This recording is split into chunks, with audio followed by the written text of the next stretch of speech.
Hey everybody, good morning. Happy Marvelous Monday, that is. Welcome back into the AM show. All right, folks, at the top of the show, Nadine and I tease that we have an incredible guest. And guess what? Shavonna Warmington is here with us, you guys. She is a domestic violence advocate, and she has her own business entitled Ladies of Lavender. And we're going to chat with her right now and all about her story and all of the things. So without further ado, would you show your love for the one and the only Shavonna Warmington? Yourself, girl.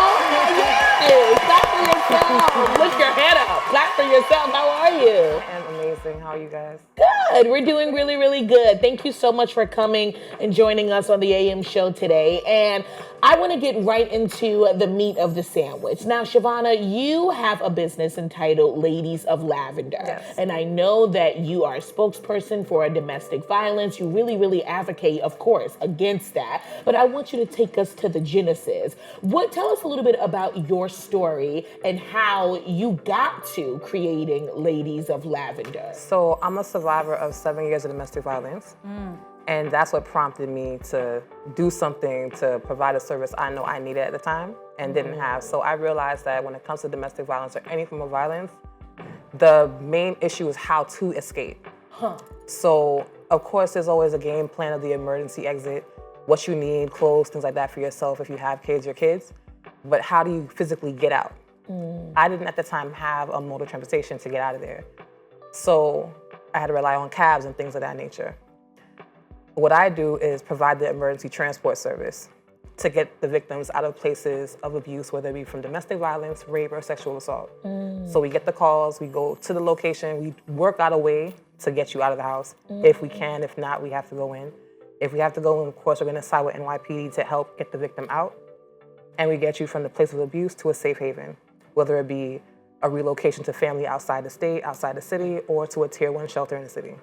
Wow. Okay, so you mentioned you are a survivor. I am. Not a victim, but a victor Yes. of domestic violence for over 7 years. I want to just go into that journey just a little bit without prying a little bit too much, right? That's okay. We're still protecting your privacy. What was the first sign, right? 7 years is a long time. So I will say that people expect things like that to come out waving, blaring, I'm gonna abuse. It's never a case. They Right. do get to you mentally. So it's like they come with the sweetheart effect. I'm gonna provide everything. I'm gonna protect you, things like that. Like they're really Prince Charming-ish.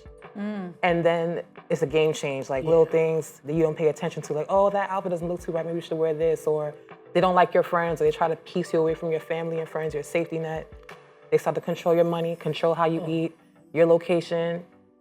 Some of them will get into you mentally where they try to break your self-esteem so you no longer feel as strong as you were when you met them. So once they get you into that safety of their manipulative ways, then it's like, okay, I can reel her in now. I set the bait, she already bit it. Let's get her in, let's break her. Once they break your mind, it's kind of over. And that's the hardest deep. part. Yeah, it's like mental. It's like mentally and then physically. Let's isolate you and just really get you to look down upon yourself. And then that's when the physicality probably arises. And by the time you get the physical part, you've already been so damaged that you don't even care for the physical pain, because that emotional, mental, and spiritual hurt is just that deep. Where that physical pain, it's like it's gonna go away. But that other pain, that stays forever. You really can't treat that. And I feel like that's the pain that not a lot of people talk about as much, of course, because the physical is stuff more so that you can see, right? That's the dangerous part, because when we go to seek assistance, like go to the courts or go to the police, if they don't see a physical bruise, they don't believe it, not knowing that those other parts are just the baby steps to get to the physical. Yeah, I get that. And so for your journey, what was the turning point for you? What led you to be able to get Being it out of pregnant with that? my daughter. The what? Being pregnant with my daughter, that pretty much was it. Because if I don't get out, she didn't need to experience that. I didn't need her to grow and think that this is a normal relationship, this is healthy. I need to do better for her. Okay, so how many children do you have? I have 6. Okay, 6 children. So when 6 beautiful children. Motherhood is a blessing. It is. So was your daughter your first child? She is. Okay, so she was your first child. And I hear so many mothers say that when they get pregnant, their child introduces them to themselves all over again. It's like they reintroduce you to who you originally was. And it's almost like you have like a greater purpose now. Like, okay, well, if I don't do it for me, then I have to. I have to do it for Absolutely. her. I have to get my money up. I have to get out of here, my credit score, whatever I need to do in order to protect her, because now that's my obligation. I understand that. How old is your daughter now? She's now 12. She's 12. Yeah. 12 years old now. And what does she think about your business and your advocacy? So I told her and my 9-year-old that they're both my mini bosses, like watch exactly how I'm doing things. Like you don't have to do it specifically just for what I'm doing, but make sure whatever you do, you service the people and you make sure you stand hard on your advocacy. There's a lot of things that people can try to shake you from, but if you really believe right is right, wrong is wrong, you stand for it. Yeah. So I show them by going into the community, doing events. When we have our speaking engagements, when we have our protests, they're out there front line with me. Yeah, how interesting. I love the name, Ladies of Lavender. So I do want to get into your story a little bit more, but since that was a great segue right there, you started listing some of the things that Ladies of Lavender, some of the things that you guys do. Where'd you get the name from? So I know that purple is definitely the shape of domestic violence awareness, but I wanted something a little lighter because of course, I don't want it to seem like we're just dealing with women. We're dealing with men, we're dealing with children, we're dealing with elderly, we're dealing with everybody, because at the end of the day, abuse is wrong, violence is wrong. But I want something soft so they don't see that bold royal purple. It's like, okay, we're ready for war. Of course, we're always ready to take them steps if we need to, but we do have a softer end where we do the mental health rehab version of this. So we do something called mothering while mending for the moms. Mothering while mending. Oh, I love that. Because motherhood in itself is traumatic. I'm not gonna lie to you. It's beautiful, but it's traumatic. In what ways? Because you're losing sleep, forget who you are.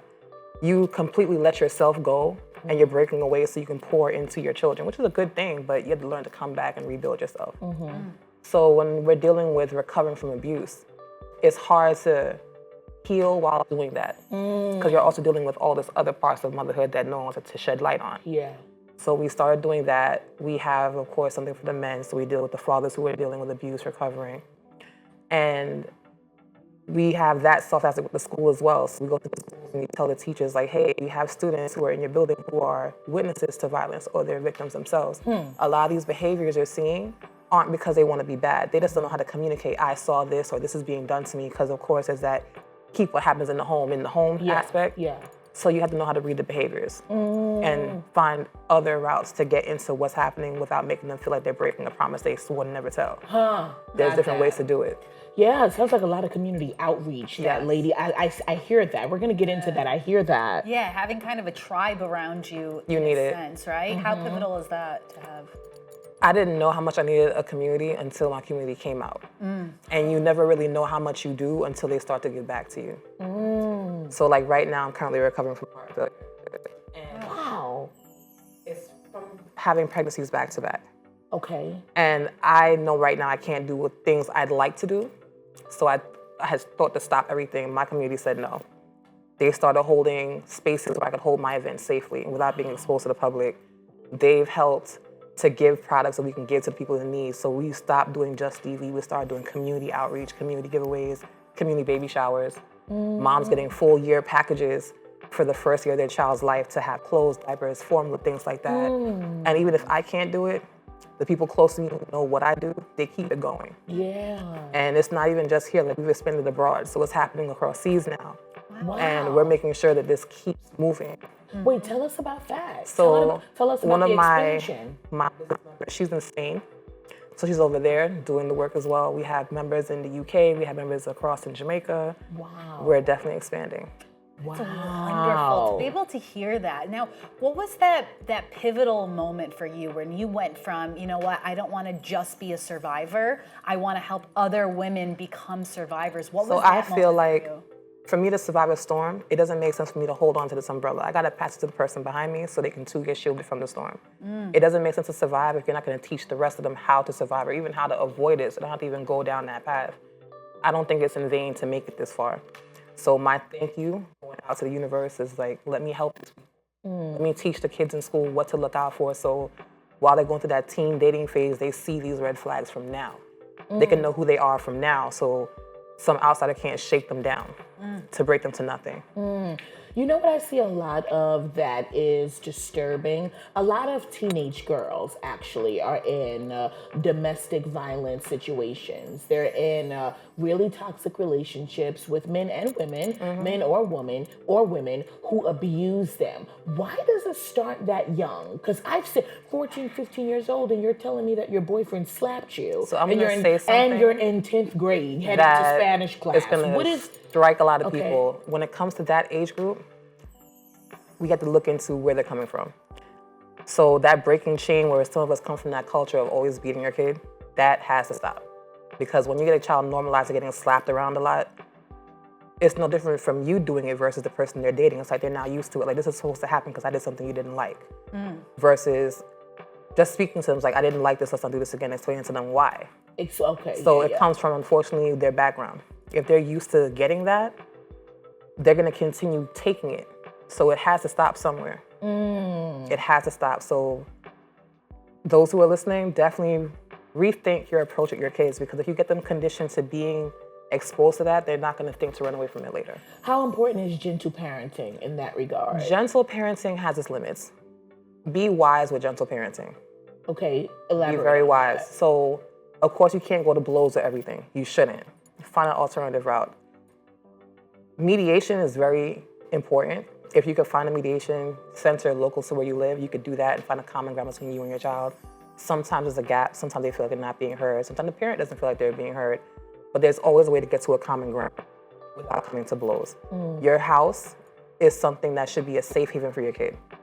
Regardless of what's happening outside, they should be able to run through those doors and know that nothing's gonna happen to me here. I feel safe. I can say, Mom, Dad, X, Y, Z, this is what's happening. They shouldn't be afraid to come to you. You should be their person. Versus them having to take on the weight of what happens in school with their friends and what happens on the going and coming, if they have jobs, the stress of work, and now you. People think their kids don't go through stress, and a lot of time they'll run to an outside person. Yeah. And that outside person's just looking for prey. Yeah, they don't pray for you, they pray on you. Yeah, predator, I get that. On your emotions, because they know that you're vulnerable, so you're a little bit more gullible to believe them and go with them. Am I right? Absolutely. That's what it is. I've seen that. That's the process of that. And once they find that, they turn against the parents. Yeah. And they're not gonna hear a thing you're saying because you don't know what you're talking about, because this person makes me feel like this. Exactly. That's so true. It starts young too. It You does. have to do it young, because if you start at 16, 17, it's the battle's too kind late. of lost. Yeah. Right? In that way. We're looking at, I hate to say it, we're talking about 6th grade, 5th grade, 4th grade, because they're starting to look at the opposite side, like, okay, let's see what they have to offer. Wow. Yeah. And they're more, how do I put this? They put their emotions on their sleeves more. A lot of these angry kids, a lot of these emotional kids, whatever they're going through behind that door that we don't see, they're gonna find healing in somewhere or somebody else. True. Very true, which can be dangerous. It's which can very be dangerous because those folks who are providing that healing, they have an agenda attached to that. So that's where the danger And when they do for you, they want something back. It's transactional. And even if it means that they get frustrated and you become their beaten bag, they're getting something back. Wow, that's so dangerous. Now, I know that you mentioned that you have 6 children, and of course you have your girl. How many daughters do you have? 4. You have 4 daughters. What's the biggest lesson you're teaching your daughters now? Ooh, protection of self. Like, my youngest ones won't understand because they're too young, but my older ones. So my mom used the lesson of the egg. She always said, this is the egg. Once you crack it, you can't put it back together. So your chastity is gone, your character is gone, your pride is gone. Cherish these things, protect yourself. Because certain things will happen in life that will completely ruin you. Protect you. So that's my thing with my girls. You gotta protect yourself. If you can't do it on your own, you feel like you're unable to handle the situation, find me. Because then I'll take over. And I think that goes back to the feeling safe. When you walk Absolutely. in these doors, it's about feeling protected and safe. Providing Once they those see tools. me, even if we're not home, once you see me and we make eye contact, just pass it on. Yeah. Wow. Because that's the warmth that you're providing in a sense, right? So what advice do you have to parents or maybe to even friends who see somebody that is in a situation that is unhealthy for them, that you can see it is wrong in so many ways, but you don't know how to tell them that, because a lot of the times you can bring a horse to water, but you can't force them to drink, right? So what is your advice? With parents, keep a very close eye. Okay. You're gonna have to watch from a distance for a certain period of time. Keep your ears open, watch for changes in behavior, change in eating, change in sleeping. know who their friends are, know where they're going. I am pro low jacking your kid. Find out where they are. What does that mean? The air tags. Oh, got making it. sure the location on your phone matches their phone. They know where everybody is. Set time limits to them being outside. Yes, curfews are important. They want to be grown, but they can't right now. And if they're interested in dating, of course, they're going to try to do it behind your back. You don't want that. You want to have an open door policy, yes, but with restraints. Let them know it's age appropriate. Yeah. My 12-year-old, she thinks she could date. I told her no. And I explained to her why. Like, you're starting out, you're in your preteen phase. There's certain things that can happen that can set your life on a whole different path if you do it wrong. And you don't want to be stuck in this box forever. So enjoy your youth. Let's take baby steps, but you have to talk to me. Yeah, wow. I'm telling you now, check their phones, check those texts, check emails, check all social media. And if it comes to friends, keep a safety number on hand. Because they're not going to willingly want to say, I'm going to stop. It takes steps. When it comes to domestic violence, they can't just leave. It's a very dangerous situation to just leave. I tried to just leave, and it resulted in me having a whole black eye. It's a dangerous attempt. So it's pretty much planning. Get into their heads, yes, as a friend, let them know you're their support, help them to prepare for it, so when the time comes, they may only be able to call you to come get them, or call you to say, call this person, prepare yourself for that. Yeah. Wow. So many layers, so many things to think about, so many lessons we can learn. You guys, such a deep topic. We're going to actually take a quick commercial break, but don't go anywhere because we will be right back with much more of the AM show with Shavonna Warmington. Great job. Great job. Wow. Great tips. Ooh. Yeah. Heavy. I'm sorry if I gave you chills. No, that's my okay. gosh. That's okay. That's You're doing okay. wonderful. You're doing great. How you feeling? I feel good. Yeah.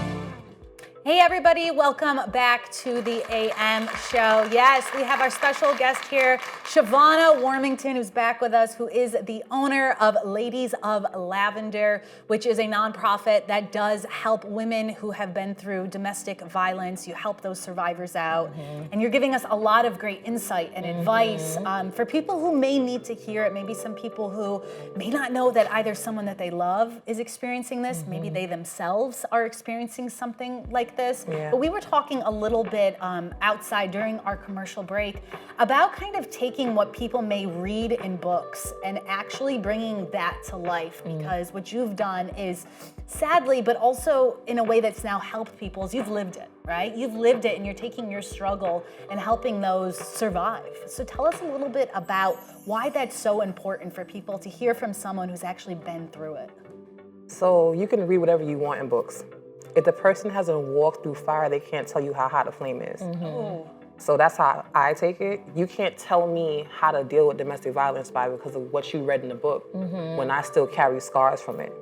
You can't tell me how to react. You can't tell me how to heal, how to handle my abuser, none of it, because I'm still dealing. I've dealt with a lot. There's still a process to go through because we share a child.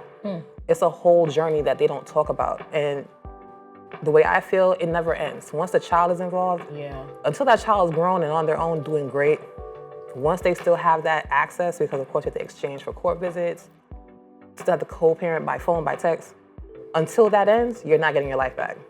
Books don't tell you all that. They don't tell you that this is gonna be one heck of a journey, lots of bumps, lots of bruises, but you have to do it. And you have to do it raw. There's no cushion for it, there's no Band-Aids for it. You have to just take the bull by the horns and go. Having a child with an abuser and not getting your life back for a number of years because of that. How triggering is that for you? You know what I mean? When you have to communicate with, she's sick, it's graduation, this is her ballet lesson, we need to go to the PTA meeting. I don't even bother with it. I do it without communicating. I don't ask them unless I need to. I try not to need to. Like, I'd rather do without for myself and do all I can for my kids, to avoid having to ask. I don't want to have to feel like you have one over me now. Now I have to depend on you after the drama you done dragged me through. I don't want to do that. Is it having one over you, or is it co-parenting? No, having one over me. Co-parenting sounds cute in court. I feel like that's just adding to the abuse when it comes to it, because their idea of co-parenting is, oh, we're going to make you guys go out and figure it out. And then we're going to come right back to your doors in a few months because the abuser may not like what's going on.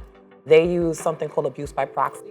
So they use the court, they use it in my PD, they'll use Child Protective Services as a way to just keep getting to you. So my abuser likes to call ACS on me. He does it every few months. So it's like to a point, I know they're coming. I just wait. I have a chair in my house for them. Here you go. Because he'll use that to find out where I live. He can't find out where I live now because my address is confidential. But a way to keep tabs of where you're going, where the kid is going, to pretty much annoy me because he can't do it on his own now because he can't call willingly. He can't physically come to my door. We drop off at the precinct. He starts his drama if he wants to at the precinct because the cops are there. And unfortunately, I hate to say it, the cops that may be present may not have the reaction a victim's looking for or a survivor's looking for because they themselves are also abusers. So they're not going to protect you. They're going to unfortunately side with the abuser. And these are things they don't talk about. That's not in books either. What happens to you in family court isn't in books. What happens, like I was pregnant with my daughter while the abuse was taking place. And a lot of what I had to go through while enduring abuse from her dad, people think things don't pass down to babies that we're carrying, and it did pass. So where now they're looking to see what neurological effects it had because her behavior differentiates depending on what's taking place. I see. And that's a very big issue because if she was a behavioral child, I have to be in the schools every day. Thank God she's not. She's a well-behaved child. She's very intelligent, but she does have her moments where she'll break. But you've noticed a difference between her versus some of your other children. Oh yeah. What you're saying, yeah? She gets lost in her own space when she's ready versus my other kids. So she's a little bit more of a loner. Yeah. Maybe she feels safe, like alone and by herself. And I've realized that. I've given her her own cove at home so she can go in there with her music, her books, whatever she wants, and she's good right in that little corner. She eats in there she wants, she comes out when she's ready. Wow. I don't pressure her when she feels like she's going through too much or it's too much for her to handle. Here's your space. And did she physically witness you being abused? So she was too young at the time to witness one of the episodes where I was actually holding her and he had pulled me by my hair out the car while holding her. He didn't care about any of it. Yeah. Just wanted to make sure he got his point across. But she was a baby. Yeah. But I mean, it's so devastating though how that stays with you, how we think. I had a friend that went through that, how we think they're too young and they may not be able to comprehend everything that's going on, but spirits are alive and they can feel when they're in an unsafe environment. Speaking of being in unsafe environments, why do you feel like folks always go back to their abuser? So, I forget the phrase that they use, but it's like they'd rather go through that because they know it versus face the unknown. So you're out in the shelter, let's say, they don't really give you what you're used to at home. You're not gonna have all your stuff. You literally have none of your stuff, maybe an emergency bag or two. And now you have to figure out a way to get a new job. Kids have to go to a new school. You don't have a person to really talk to about what's going on with you. There is no other person. It's just you and these kids. If you have kids, it's just you and maybe a therapist. And just the idea of being isolated from what you knew to be safe. It's like I'd rather go back and deal with that versus try to get a new path and learn. I see the domestic violence shelters, for me, I feel like they're a form of rehab because that damage is that deep where you do need rehabilitative. Yeah. And that's why they put you 5 zip codes away from where you were into a place where you had to start all over again. And it may feel like you're able, let's get you to tier 2. Let's start you on an independent route where you get your own place. It's still in a shelter, but let's see how you manage. Can you maintain it? Are you able to secure a job that can cover rent, especially in New York City? They help you by way of vouchers, by way of other public assistance, but they want to make sure they do all they can if it's the right shelter. They'll do all they can to get you prepared to start this new chance at life now in hopes that you don't have to come back. That familiar toxicity can really kill you. Oh yeah. You're so right. So does Ladies of Lavender, do you guys partner with those shelters at all? We do. You work with them? We absolutely do. So I actually work close with Bent Not Broken, which is another organization that has shelters, but they're not in the city. I think she's opening one or has opened one in the city, but they're more county. So when we get you out, we're really getting you out. Like you're getting away from the city life that you know, and we're taking you a few miles out to really start over. So it's just you and nature at this point. Yeah. And then once we feel like you're ready, on your own you go. That's wonderful. And So we're talking a lot, right? It's a deep conversation. Clearly, it must have an emotional toll on you, right? Because one, you've lived it, you've experienced it. You're a mother to 6 children. You have a lot going on, but on top of that, you're spending your time helping other women who are going through the most stressful time in their entire life. How do you handle that emotional toll that it takes on you every single day? I don't know. I feel like I heal by helping. So it doesn't hit me as heavy now as it used to. When it used to hit heavier, I'm going to the spa. I'm stepping away from it all. I still take 2 or 3 weeks away from the business and just run to normalcy. Good for you, yeah. But other than that, I find more healing in helping them. But I love that answer because that's so true. Like servitude really serves as like the catalyst to our healing. It's like, okay, I am drowning. What can I do to bring a little light to someone else's day? Yeah. But it's so weird because in turn you get this deep satisfaction of, I did that. I was able to contribute something beautiful to someone else's day. I want to know, Shavonna, what do you want people to know about you?